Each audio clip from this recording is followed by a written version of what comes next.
BFM 89.9, good morning. I am Nadia Hassan and bringing to you our morning headlines. So, of course, today, just to start off with the more serious stuff, definitely the search for MH370, although it's been bumped a little bit off the front pages, still continues to dominate on the inside. And The Sun goes with, we have new leads, but revealing them may jeopardize investigation, says IJP. You know, it's a very one of those things where, you do want more information, but when you talk about jeopardizing investigations, how does it jeopardize investigations? Is it because it involves an external party, or is it just leaking information, or you just don't want the families to kind of get false hope? Either or, it's one of those things, and the ongoing search kind of continues.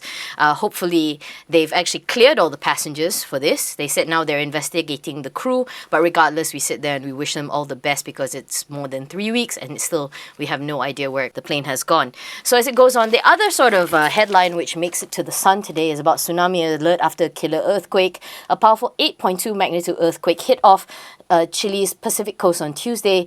It killed at least 6 people, which is a low number when you think about how high the quake is, but any loss of life, of course, is sad. And tsunami waves lashed onto the shore.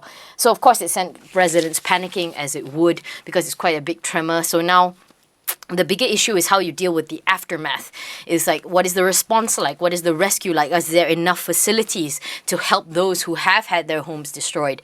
So that's the other kind of point that you have to look in these two kind of very sad tragedies. Just a little break for this week. The headlines all have been kind of same. Of course, it's all tragedies and they all are covering the tragedy. But there have been other pieces of news as well. But to reiterate them at this point, I think some of you would find boring. So I will attempt to do it in limerick form.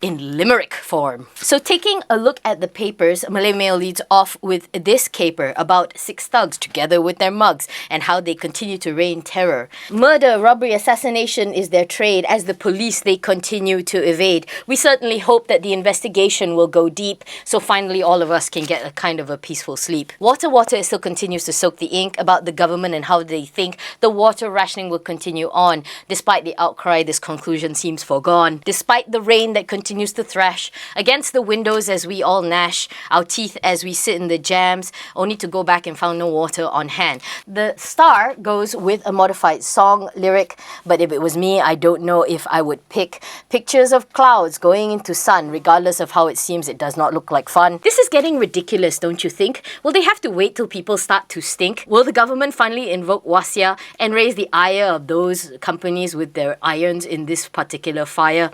Gamuda and PKR have already started exchanging fisticuffs. Maybe we should sell tickets and maybe just buy some more water trucks. Now a couple more bits of businessy kind of news, of which of course I will have a few views. The first is about Gen Y and the new ASB, which happens to be the headline of NST. According to PM Najib, ASB2 is in line with the government's Bumiputra Economic Empowerment Agenda, or BEEA, so as to help young people who want to learn how to save. Of course, it's definitely a good habit to adopt, but let's be realistic. How many of us have the extra cash to sock away when prices seem to actually go up every single day?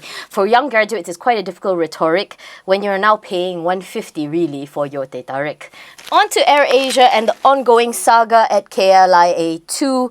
They actually came out today to kind of say their view about how their choice to stay in LCC Tea after it closed is not them being difficult. It's just that they are finding it a little hard to go full pelt because there are so many issues and cracks that they actually do see. So they've actually gone to Najib and said, please help me. So who blinks first in this issue? Nobody can say.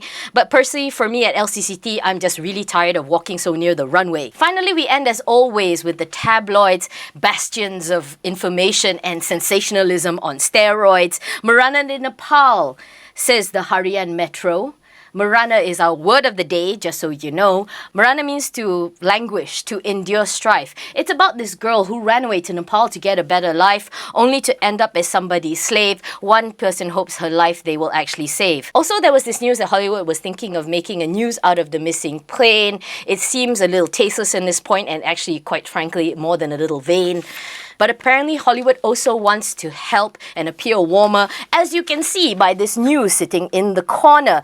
It's about how Peter Jackson, director of Hobbit and Lord of the Rings, sent his personal plane over to help with the findings. Whether this will help is anybody's bet, but actually at this point, 3 weeks on, we'll take any help I suppose we can get. That's it for Morning Headlines. I will now set you free. I am Nadia Hassan for BFM 89.9, and thank God for me. Now it's the end of the video and I kind of don't know what to say, because you have to admit this video is getting kind of gay.